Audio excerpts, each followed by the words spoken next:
আওয়ামী দুঃশাসনের বিরুদ্ধে কথা বললেই মানুষের উপর নেমে আসতো অমানসিক নির্যাতন। এমন প্রেক্ষাপটকে কেন্দ্র করেই নির্মাতা মাবরুর রশিদ বান্না পরিচালিত ফিকশন নাস্তা মুক্তি পেয়েছে। নির্মাতা বলছেন, বিগত আওয়ামী লীগ সরকারের শাসনামলে আয়নাঘরের ছায়া অবলম্বনে ফিকশনটি নির্মিত হয়েছে।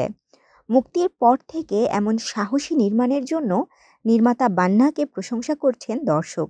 সেই সঙ্গে সঙ্গে কেন্দ্রীয় চরিত্রে অভিনয়ের জন্য আরশ খানকেও বাহবা দিতে কার্পণ্য নেই দর্শক মনে।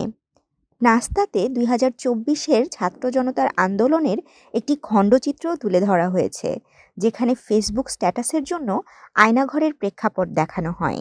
তারপর বন্দি রেখে নির্যাতনের কিছু চিত্র স্পষ্টভাবে উঠে এসেছে। এদিকে নাস্তাকে বর্তমান সময়ের এক সাহসী নির্মাণ ও প্রতিবাদের দৃষ্টান্ত বলে মন্তব্য করছেন দর্শকরা।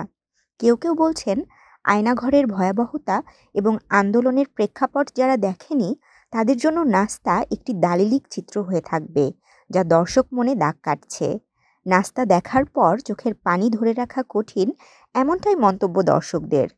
মাবরুর রশিদ বান্না বলেন, হাসিনার স্বৈরশাসনের সময় ফেসবুকে স্ট্যাটাস দেওয়ার কারণে অনেককেই ধরে নিয়ে যেত পুলিশ। আমি এরকম অনেকের সঙ্গে কথা বলেছি, তাদের সত্য ঘটনা নিয়েই এর গল্প সাজিয়েছি। এরকম হাজারো ভুক্তভোগী আছেন যারা স্বৈরশাসকের ক্রোধের শিকার হয়ে নির্যাতিত হয়েছেন। সাহসী এই নির্মাতার সাহসী ও সময়োপযোগী এক নির্মাণ নাস্তা, যা দাগ কেটেছে দর্শক হৃদয়ে। তাশরিফা তৃষা, তরঙ্গ টিভি।